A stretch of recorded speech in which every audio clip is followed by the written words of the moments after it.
Welcome back to the Helping Up podcast, all about addiction, recovery, and grace. I'm Vic King, chaplain at Helping Up Mission in Baltimore, Maryland, and this month, Pastor Gary interviews Dustin Imes. Dustin is a graduate of our spiritual recovery program who's now on staff. Dustin's story includes injuries he sustained in the line of duty as a firefighter, as well as some painful losses that he sustained and grieved while he was in the recovery program here at Helping Up. I hope you find this story encouraging. And this Thanksgiving weekend, I just wanted to encourage you to take the time to sit down and hear some stories from loved ones in your life, whether it's friends or family members. And if you want to take it a step further, there's an organization called StoryCorps that has been facilitating beautiful conversations between friends and family members for years, and they actually have an app that guides you through the process of doing the kind of interview that we do here with these guys, with someone you love. So I encourage you to check that out if you're interested. StoryCorps. Oh, and at the end of this episode, I'm throwing in a little Thanksgiving bonus. It's a poem written by a man while he was at Helping Up, whose themes resonate with some of the themes in Dustin's story. So stick around for that.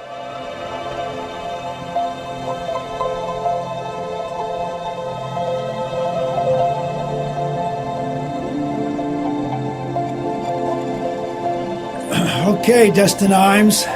Good to have you here, bro. Thanks. We first met you when? November of 2014. And what got you here in November of 14? Heroin. How many years? Heroin I did for probably 3 years. Did heroin. What before heroin? Percocets. Any opiate I could get my hands on. And how did that happen? I was in the fire department and fell through a flight of steps. And just in the process of trying to recover from that, I was prescribed pain pills and just started needing more and more and more. And then when I couldn't pass the physical to go back to the fire department, insurance got cut off, so which means the doctor got cut off, and I realized I was addicted to them. I started feeling the withdrawal, and I started buying them on the street, and that started getting a little expensive. Up until that point, did you realize that you had a problem, or were you taking them appropriately and didn't really see it? At first, maybe for the first 6 months, it was appropriate. After that, I was enjoying the feeling. I liked the feeling. Mm-hmm. It was a year. Wow. A little over a year. Good while. And then they got cut off. Well, first, thank you for your service as a firefighter. And then what jurisdiction were you in? Baltimore City. Okay. So you got cut off, started buying on the street, and then the usual story is somebody said, well, look, I got something cheaper or better. And is that what happened? Yeah, that's exactly what happened. So, well, my money was low, but I had enough to get at least one, and but I couldn't get my hands on nothing. So I called a buddy as like a last-ditch effort, and he said, I don't have any Percocets, but I have something else that's stronger and costs just as much. And I didn't take it at first, but then I called him back probably like 15 minutes later, and picked it up. I snorted it, and it was off to the races.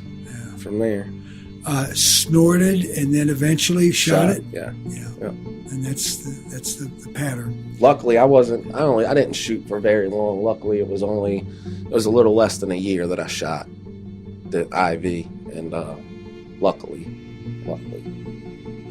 the pain that day when you first took heroin for the first time.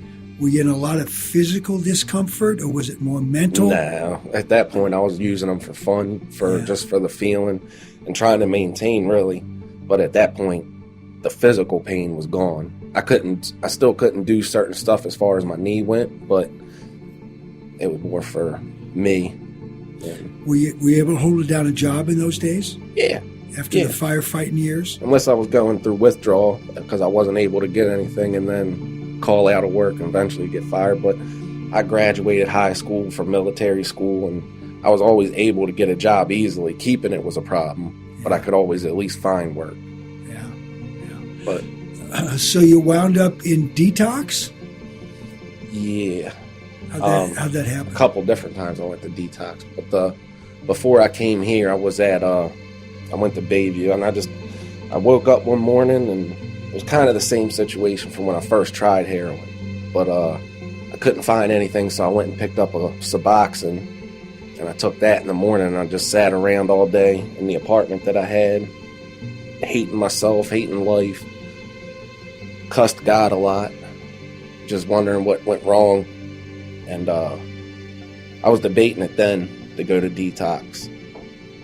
About a week before that, something like that, my sister and my mom had pulled me up and kind of did an intervention type thing. It got pretty heated. My sister kind of slapped me a little bit, but I was raised Catholic, not strict Catholic. I didn't have to go to Catholic school, or she didn't make us go to church on Sunday. But my sister actually is still real spiritual, and she's big on. She still goes to church every Sunday, so she was more of my spiritual leader when I was younger. But as I got older, high school came and went to military school, went in the fire department. I was still spiritual, wasn't practicing much. But, she was a single mom, so, she worked 2 jobs, and there was really no time to go to church and stuff like that. So, but my sister was more of my spiritual. Because even growing up, when I would spend the summers at her house when she moved out and was on her own working, she used to make me sit down and read the little children's Bible books and the stories. And John 3:16 is still one of my favorite verses, because she used to have it hanging above her couch. So, still older sister. Older, yeah. All them books sank in. So I've always believed. I might have always not acted like I believed, but I always believed. I know he's my savior, but I kind of veered away from it as I got a little bit older, and especially once things started going bad. Now, another part of your life then was a wife and kids. When did you get married? Me and her met right after I graduated military school, and the plan was to go into the military, but I was going to go in the Navy, and stuff happened. She ended up getting pregnant, so that's where the fire department came along. Daughter was born in 2005, and we got married, I'd say, the end of 2007, let me say. What was the situation with her over your drug addiction? She used to, and I still carry a lot of that with me, because I just told her, and it was peer pressure, really. I told her, you got to feel what this feels like, and me being the provider and protector, she listened to me. Yeah. So we used together. It was a toxic relationship.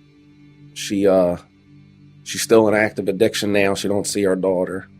She's living in a motel with some guy, but I still carry that guilt a little bit, but because she's still in active addiction, and somehow my life was saved, man. So you had 2 children, and so you left the house. Did she throw you out of the house? What happened? Were you still living at home when you wound up in detox? I was I was by myself. Yeah, so we had ended up, through the years, it was toxic. We were on and off. And then I was, right before I went to detox, I was trying to make it work. I don't know what I was thinking, trying to make it work. I knew it was a toxic relationship, but it's like addiction. Once you're used to something, we're creatures of habit. So, I'm used to her being around, so I wasn't comfortable being by myself. I don't blame my drug use on that, but I masked a lot of pain from all that, because I know I had messed up so bad. Well, and you had 2 children, and for the kids' sake, you're willing to try some stuff, so I understand, and, it was a gallant effort, just struggle. So you had that intervention with your mom and your sis, and your wife was out of it, she out wasn't of the deal, even, in her own addiction struggles. And at that point, where were the kids? Were they with you, with their mom? They were with her. back and forth. So if she was getting to the point where she couldn't, her sister would help out, which is ridiculous. But I mean, it was a blessing for the kids. Yeah. So they were always back and forth, and that's a lot of guilt I carry is my daughter being bounced back and forth through that whole thing. Yeah. And of course, I think the fact that you feel that guilt is a healthy thing. But what we want to be able to do is eventually we need to turn that over to God and leave it with Him. But I always think it's healthy when we can man up and say. It allows me to be a better father today. Yeah, it really Absolutely. Does. It really does. So you had the intervention. They got you to go to detox. Yeah, it took about a week or so, because it didn't sink in right there. I was a little mad at first, so I went through the cycles of emotions. Yeah. So. Yeah. But finally, you surrendered. Yeah. And how long were you in? I went to Bayview Detox. They weren't even going to accept me, so I was lucky to even get in. I had to tell them that I was going to kill myself, and stayed there it was 7 days. That's a long time. Yeah. You were pretty sick. I was. If they kept you 7 days, you were pretty sick. It took me a good 4 or 5 of those days just to feel normal. It took 2 days to even get out of bed because I was hurting. Yeah. And withdrawal is no joke. Yeah. So after 7 days, what was the plan? I had a bunch of stuff cross my mind while I was in there. I wanted to go back out and use again. I wanted to go somewhere long term. I didn't have insurance, so that was my driving factor. So I figured, they're not going to be able to do nothing for me. I'm going to end up right back out where I was. There's no point in fighting it. And luckily, I had a little angel on my shoulders. I wish I could meet her still to this day, because it was one of the social workers at Bayview came and saw me and pulled me in the office. She's like, "You really need to do something, and I don't like the way this is going." I had lost. I told him how much I weighed before I started using, and I was down to 145 when I went into detox. And I'm normally around 215. And she's like, "It's not going good. You're going to end up dying." And I believed her. Yeah. I believed it 100%. And but she sat me down in the office. We started going over things. She's like, "Your insurance isn't going to come through right away. I already put in the application. But there's this other place." And she said, "Helping Up Mission." And she's like, "It's a year-long program." And right there, I was like, whoa, a year? Like, I don't know. And she started showing me videos on YouTube of Bobby Gaiman talking. And as soon as my first question to her was, "I don't know about the neighborhood." And I just started making excuses of why I couldn't go. Like, I've been in, like, the neighborhoods I was hanging in was so good. And I let it sink in. We sat there. She sat there with me for a good 15, 20 minutes, just watching the videos with me and going back and forth. And I made the decision to come. I told her, I'm like, "All right, well, what do I have to do?" She said, "Do a phone interview, and you'll leave from here and go directly there." So she had you call Kevin. Yeah. Well, she had already talked to him. And Okay. yeah, so she gave me the number. I called him. Yeah. And he picked up the phone, and he scared the hell out of me. At first I thought he was real upfront, he already knew what I was thinking, because the first thing that crossed my mind, he's like, "I'm going to get you a cab here." I'm like, "All right, well, I can get a cab to right up the street from there, stop and get something, and then go. Right. Get one last one," Right. which kills a lot of people. Yes. And he's like, "Don't you dare get out of the cab. I'm going to know if you show up here and you stop somewhere else and you got something. Believe me, if you come in here like that, you're going right back out the door." It scared the hell out of me. So I was like, "All right, well, I'll stay in the cab." And they pulled up, picked me up. We pulled up out front. I was like, "Oh, man, here we go." I was just scared and nervous. I was going through so many different emotions. Now, physically, were you feeling okay physically? No, I was sore. I mean, the effects from withdrawal can affect you for over a year after being clean. Yeah. So I was still feeling it, and a lot of the mental stuff, because I was using drugs for so long, I didn't know how to live without them. Yeah. So it's a sad thing. I look back on it now, but Did you have a place that you were living in that you had to give up Yes. when you came? Yep. All right. And then did you have a job at that point when you came in? I got fired, and then 2 weeks later they did my sister, and that's when my sister and mom came. And then a week later I was in. Would you have lost your place anyway because you wouldn't have been able to pay for it after getting fired? Yeah. So it all kind of dovetailed together. It was Yeah. the right time to make the move. So you didn't really want to come, but you came. You didn't think you'd spend a year. When did that change? So first I was just, I'll go through the blackout phase and I'll get right. I'll gain a little bit of weight, change my oil, and I'll be good.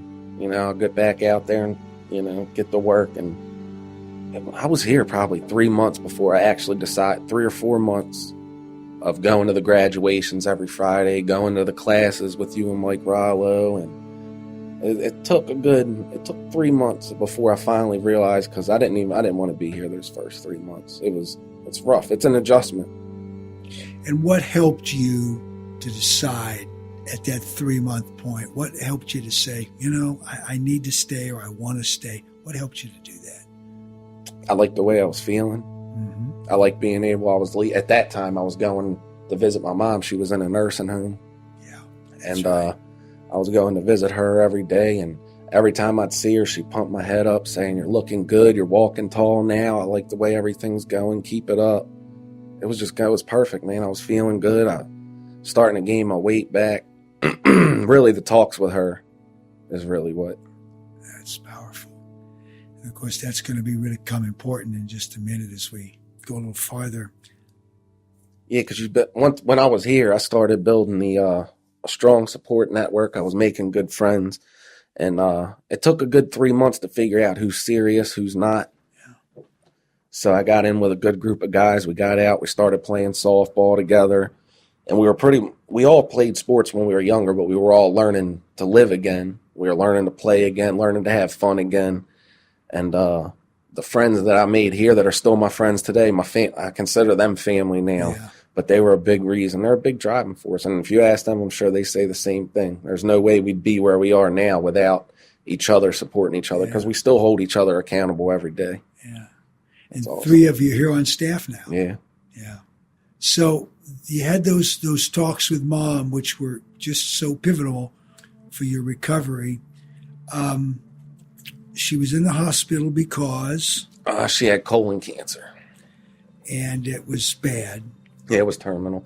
Well, she had breast cancer when I was younger. When I was like 8, I don't remember details of it. I just remember the day she told people and the emotions that were around the house. Yeah. And so it's something she had fought. She's a lifetime smoker. She busted her butt my whole life trying Tough to take. girl. Yeah, she a single mom in the house. She did it. She worked 2 jobs, and she really didn't have time for herself.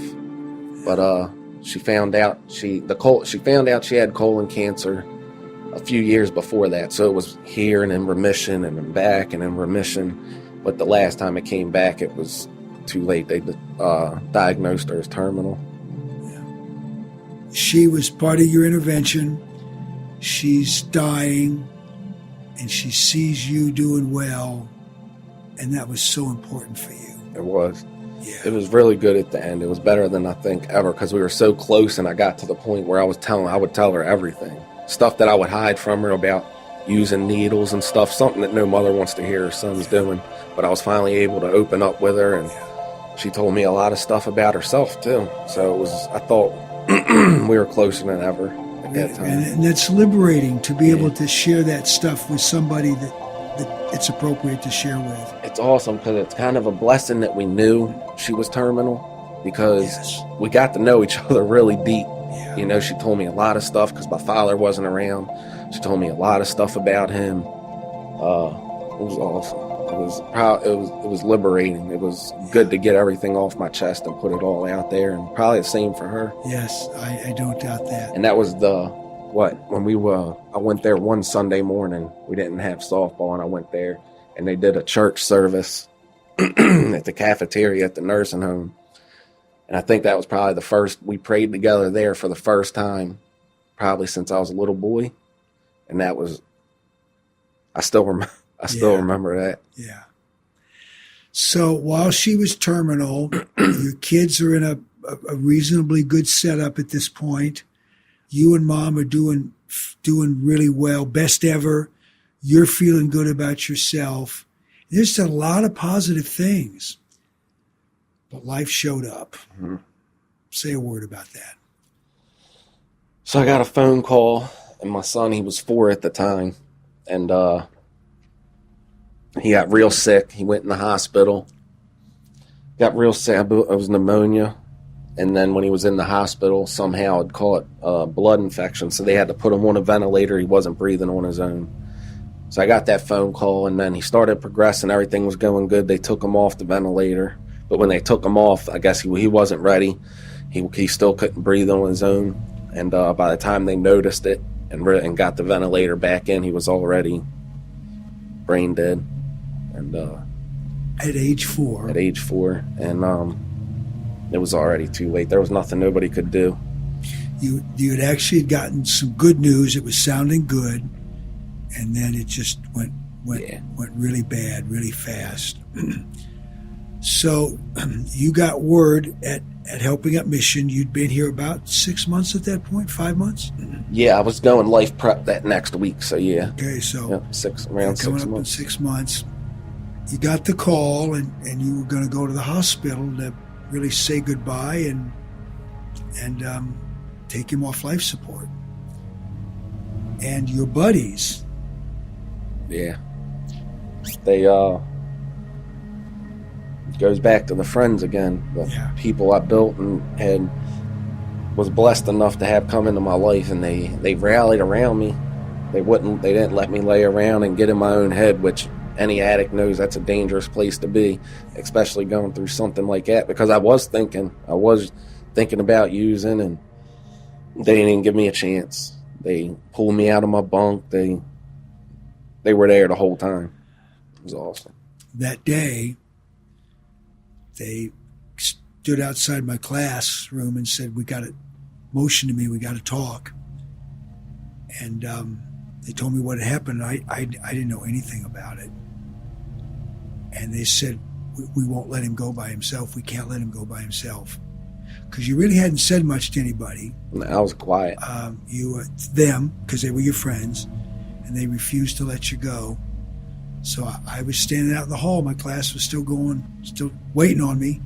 They called Mike, and Mike said, I'll be there in about 5 minutes. Tell them to do whatever they got to do to hold him. And so he came right up. You guys, were you standing outside even when he came up? I can't remember. I think I went out and smoked a cigarette, and I came back in, and I was just sitting in 31. I think I had my headphones in, just listening to music by myself. And your buddies were nearby. Yeah, well, I knew something was going on because I seen Mike Rollo come around the corner, and here comes Sean and Chris and Nick, and they all come walking behind him. I'm like, here we go. Yeah. I was like, here we go. And they went with me, and the 3 of you guys got in Mike's car, drove to the hospital, and they stayed with you. Yeah. Because you had to take care of everything you had to do that day. Yeah, and it means a lot too, because Sean, he still had a son, wasn't even 1 yet, so he still had an infant. And to see my son laying there, it's got to be hard on him. Yeah. The other guys didn't have kids, but Mike does, Sean does. So it's for him he's like my brother to this day. For him to stay there and be there with me through all that just built the bond that I don't think will ever be broken. Yeah. So you were numb after that happened. You were just numb, and you talked if we made you, you weren't hiding from us, but you just didn't have anything to say. You were just numb. You really thought about using, but the biggest reason you didn't, as you look back, was probably what? I lost him, and my big motivating factor was I didn't want it to be for nothing. Yeah. I didn't want to lose all the progress I had made, all the trust I had built back up already at that point, because if I was most of these people, I wouldn't trust me to this day. And I just came too far. And why go out and use when it's just going to make it worse? You were clear-headed enough to think that through. Yeah. You really were. You'd been clean long enough to really think that through. Yeah, it's just going to make it worse. And then you're not going to find a bigger motivating factor than to do it to make somebody proud. You do it for yourself, yes, and that's awesome. But to see the face on everybody when they see me at that, and even at that now, and even at that point, you know, it was awesome. I loved seeing the look on my mom's face. I love that my daughter smiles back at me now. You know, it was. So that particular day, what was your mom's condition at that point? She wasn't doing good at all. She couldn't even make it to his funeral. She was starting to get real delirious, like end stage. You know, she was there, but she wasn't. So you really, at that point, you and Mom couldn't have a meaningful talk, which would have been so valuable up until then. And at that point, she was just not able to do that. You had friends who forced themselves on you to get you to talk and make you do things. So you went and took your son off life support. You wrestled through that week and didn't pick up and took suggestions and just sat still long enough to work through it a little bit. But then 1 week later, three weeks later, to the day. 3 weeks to the day. Yep. So my older sister, the same one that was there with my mom for the intervention, had called me, and she got a call from the nursing home saying she didn't have much longer, probably a day or two. So she called me and told me that she was going to be coming up, and we had already made arrangements with the nursing home to be there with her. They were going to let us stay the night. They'd set us up. That way we could be with her. And even though she couldn't grasp it, which at the end I think she did, but so my sister came up from Salisbury and picked me up, and I had made arrangements, which was they were awesome here about it. They let me go during the weeknight so I could be there with her. And I was lucky enough to be there when she took that last breath. I was able to be there. I was on one side, my older sister on the other, and I'm sure that's the way she would have wanted it. Yeah. And in 3 weeks, you lost your son in a incredibly surprising turn of events, and you lost your mom knowing she was going. How hard was it to keep going at that point? With my mom, I was at peace, to be honest. It wasn't as big a shock as it was with my son. I was at peace knowing that she wasn't hurting no more because she was hurting at the end.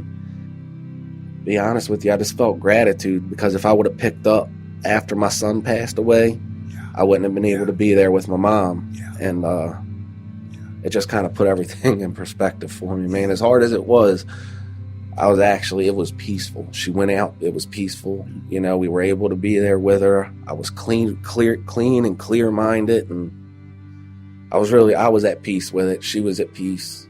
And I'm glad me and my sister got to share that moment. It's not a great moment, but she went home. You know, she was at peace. She's not hurting no more. I was not glad, but I was just relieved. Yeah, I was just, she's good. So then you have to pick up the pieces, and now you know your mom's gone and your son's gone, and you got a lot of gratitude, a lot of things to be thankful for. But I mean that's the reality of it. Every morning I wake up and they're both not here. Yeah, I missed those phone calls, but I still remember them. You know, I was lucky. I don't even want to say lucky. I was blessed at the end to be able to. I remember our last conversation. I remember the last 6 months together. It was awesome, and I still have those. So talk about working your recovery at that point, because this has been 2 watershed moments in your life, incredible deals, and now you've got to move on from here. Talk about how it was. You're about 6 months or so into our program. Talk about that a little bit. I leaned on my network. That's a big part of my story. Is I have that positive network. So going out on the softball field and playing, that's a big part my recovery. It's an outlet. I can get out there. If I have any frustrations, I can leave them on the field that day, and I can get out there and run around, be with the boys. And it was hard at first, though. I mean, because I'm still, like you said earlier, I was numb, but I was with it. So it was a confusing time, because at that point, I didn't even know what I wanted. All I knew is I had to keep moving forward. It humbled me up quick, because you get a little couple months under your belt, and you think, oh, I'm good. And then something like that happens, and you're just like, what now? Now, at some point, maybe you remember, we'll see, at some point, Rollo said, okay, you need to start talking about it. And so he sent you into my class to share. Do you remember when that was? It wasn't. It was probably a few days after my mom had passed. I think it was. Mm-hmm. It was less than a month from when your son had passed, and Mike said, "No, this is good for you. You need to do it." So he sent you in, and you stood up there with me at the board with a bunch of guys, and it was the new guys, so they didn't really know you that well, and you just got open and vulnerable and honest. And do you remember the emotions? Yeah, it was an emotional day. I broke down. It was good though, because he had to take me in there kicking and screaming, because I didn't want to do it, because I knew I would break down, and I didn't want to break down in front of all those people. Yeah. And so I trusted Mike. I trusted his judgment, and I went in there and I let you guys go in on me, and I just let it go.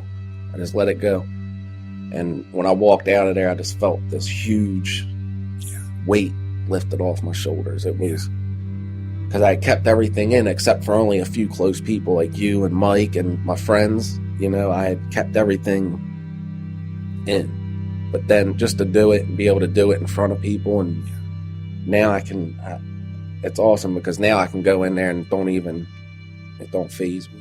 Do you remember the reaction of guys that day? Yes. After that?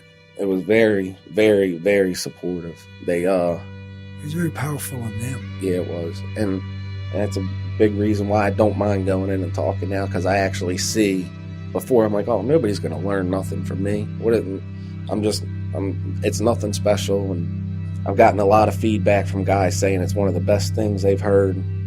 As long as it gets them through one more day, I'm happy. Yeah. And if I can share, if me going in there and talking to the guys that are just coming in, or even guys that have been here 6 months that are struggling with what they want to do, then I'm happy with it. It feels good. So you stayed, you finished your year, and you graduated. By that time, you were an intern here, and you had leadership responsibilities and important responsibilities. And sometime after that, you got a staff position, and you and your buddies. Yeah. You guys all. The same ones that were with me through it all. We got to experience that together, and to be able to give back to the place that saved all of our lives. It's unique. It's awesome. And you stepped away for a little bit, not because of your own choices, but circumstances were such here. But we had an opening and asked you back, and you'll be back with us here on staff now. Say a little bit about why you want to work at Helping Up Mission. It's one of them things, man. The job I was doing, it wasn't satisfying. The money's good, but it's not. It doesn't fill that hole. I feel a calling just to be able to give back to the place that saved my life. And even the guys, it's not even just about the program. It's about the guys that are here in the program. I have a lot I can help with. And just to be able to give back to them, even if it's just a little bit, or even if I'm just a ear to talk to, or just to give them some encouraging words, or it's more than the money. It's just, it's a special place. And I feel it when I walk in here. It's home. This place saved my life. I can't say enough about it. It's amazing. It's awesome. Well, we're really glad to have you back. And then there's one other big deal that just happened in your life this last week. You want to say a word? Yeah, we had my son August 25th. 8 pounds, 12 and a half ounces, and 20 and a half inches long. A big boy. And so it's been how many years since your son passed? 2 years just passed. Just over 2 years. And God gave you another son. Gave me a little blessing. He's healthy. It's a beautiful thing, man, waking up in the morning and seeing that. Even if he's crying, it's good seeing him laying over there. And just to be able to, it's awesome. It's just amazing. Giving something else life and just that. And he can grow up and never know about the old Dustin. Hopefully I went through the struggle so he don't have to. And hopefully he won't be hard-headed like me. And he'll listen, but between me and his mom, he's not looking good with the hard-headedness. So, we'll see. Well, what would you like to say to those folks who've invested in you, didn't even know you, but believed in us and invested in you here? What would you like to say to them? You matter. You're saving lives every day, lives like me. I'm not just thankful, but I'm sure my family is. Yeah. I'm sure my kids are. I'm sure my mom was thankful to have her son for her last 6 months. Her real son, not her son showing up high. But you matter. Thank you. That's what I would want to say to them. And when a fireman says you're saving people's lives, that's pretty special. And that's exactly what they're doing. That's Absolutely. What you did. And that's what you're doing today here. And that's what those people do, is they support each guy that comes through the program. Absolutely. Vic, anything else we want to add? I mean, you've touched on it, a little bit in different ways and different points, but what are you looking forward to, man? What are your hopes today? I just being a father, being able to do what my father didn't, and that's be there for my kids. Doing what my mom did, and that's take care of me no matter what. And going through what I went through, hopefully won't be judgmental when it comes, and I just want to be a good father. I want everything I went through. And my daughter, she's 11 now, so she knows a little bit. She's not stupid by any means, so she knows Daddy wasn't healthy. She doesn't know specifics about what I did, but she's 11, so she's hitting that age I started making some pretty stupid decisions at. And I just want to be there for my kids. I want to be there for my family. And that's all I can hope. I just want to be healthy for them. That's all I hope for. I just want to be there. I love being a dad. By God's grace, it keeps going. I want that. And back here now, you're going to be passing it on to the next guy. And I'm looking forward to it. Looking forward to getting back, man. Thank you for sharing, bro. Thank you. Absolutely.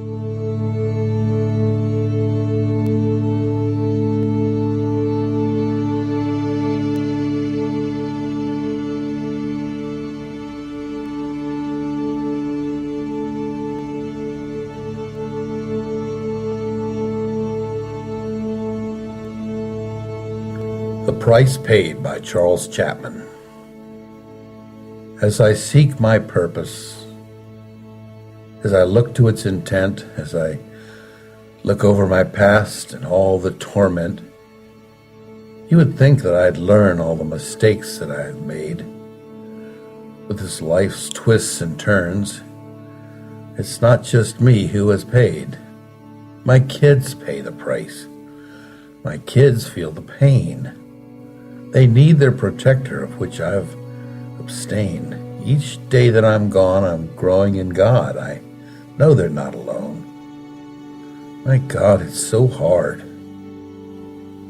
I pray, I repent. I give you this soul, so take my resentments. My past I let go. Transform this guy to the man I must be. Transform my soul to the man my kids need.